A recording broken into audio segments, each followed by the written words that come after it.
Hello, this is Dr. Richard Hoefer. I'd like to explain to you the 4 quadrants model for administrative practice, adding in some trends just to show how the trends can relate to the 4 quadrant model.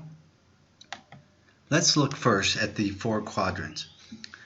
We have 2 axes, one going east and west and one going north and south. The east and west one is from an orientation from the internal side of things of the organization to the external side of things. That is what's happening outside of the organization. So obviously these two things interact, but it's a fairly easy way of thinking about things. If the main impact of the skill or the trend is happening within the organization, it's going to be in quadrants 1 and 3. And if it's on the more outside of the organization, then the impact is going to be affecting the external orientation. So that's the one axis. The second axis is the task versus people orientation. That is the focus on how things are done, or is the focus on the people who do things? And that's the clear differentiation between a task orientation and a people orientation. So we have quadrant 1, which is the area that is task oriented and internal. Then we have quadrant 2 to the right, which is external, outside of the organization, but also mainly task oriented. The third quadrant is people orientation, internal, and the fourth quadrant is people orientation, external. So that's kind of the basics there. And as we look at many different chapters of this book, we're going to see that we add different things into this 4 quadrant model. It's very versatile and you can shape it to meet your needs. In this video, we're going to look at identifying trends and where they impact in the 4 quadrants. So here we see the yellow box at the bottom. That is very important because it ensures us that ethics and the context of the organization underlie all of the quadrants. So you should do all of these things both ethically and with the context of your organization in mind at all times. Let's add in the trends. The first trend that we could look at is the importance of planning and how planning is becoming more and more important to all organizations. Now, some people might say, given how unpredictable everything is, how can we do planning? What's the point of planning? Everything may change tomorrow. Political leaders may make decisions that change human services funding on a whim, rather than according to thoughtful analysis. And so what can social workers count on? Sometimes the change is in what philanthropic funders decide to do, and they switch topics. So all of these things may make us think there's really no reason to do planning. But our feeling is that the rapid changes we see in the human services world indicate that careful planning is more important than ever. And the key word here is, or the key words are, careful planning.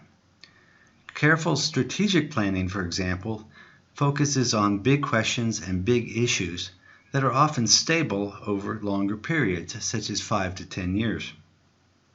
In fact, some of the big questions that we grapple with have been the same for decades, if not hundreds of years. Those kinds of things are, how do we define social justice? What are the problems that we most want to eliminate?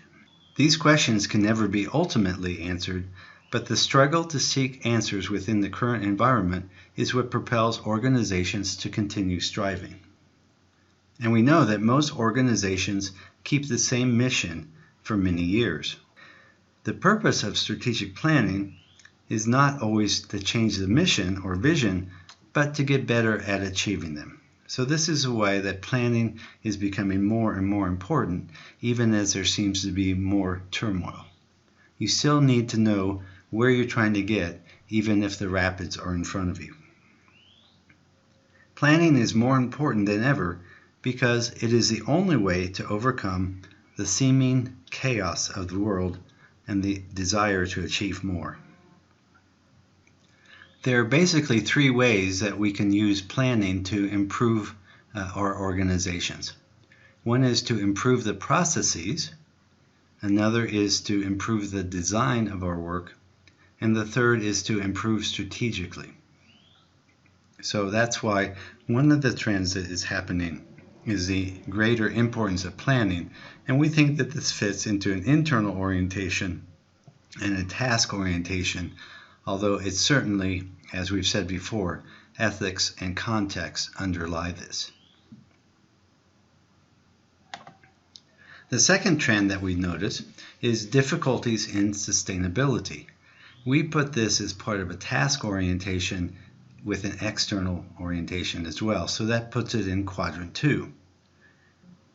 As we've noted before, there can be difficulties in gaining sustainability for your organization when funding patterns shift dramatically between different political parties, or when different leaders come to the large foundations and change their ideas about what they're willing to fund. Also, we've seen individual giving shift dramatically over time. It seems to be getting smaller for small donors, and since small donors are the biggest portion of most organizations' fundraising pattern, that's a problem. So we see that there is a second trend, difficulties in sustainability.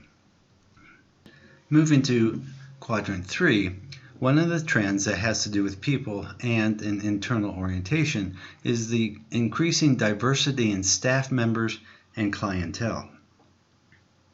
We know that there are many different types of diversity.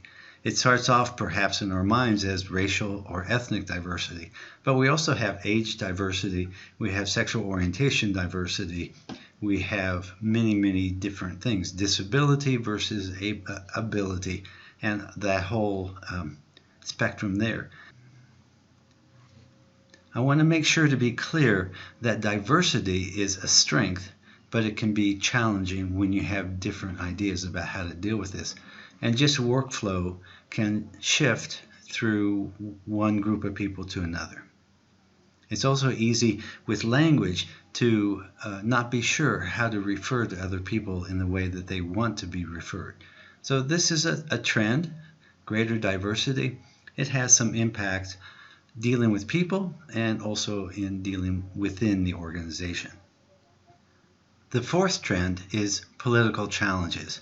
This is definitely in Quadrant 4, which is the intersection of people orientation and external orientation. Now, we may have some diversity in political thinking in our staff, in which case it might be in Quadrant 3. But here I'm talking about external political challenges. Is your organization's client population an okay one to serve? Is it not?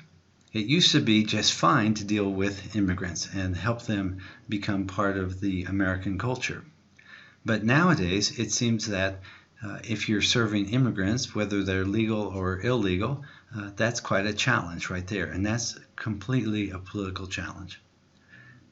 So the way that we react as social work administrators depends on our ethics and the context that we see for our organization. This is not an easy time to be an administrator or a leader, but it's necessary that people with social work values who understand the context in our society at the current time are the leaders. And so I bring to you this short video to help explain how the trends fit into the different quadrants and to introduce you to the concept of the 4-quadrant model. I hope you found it helpful.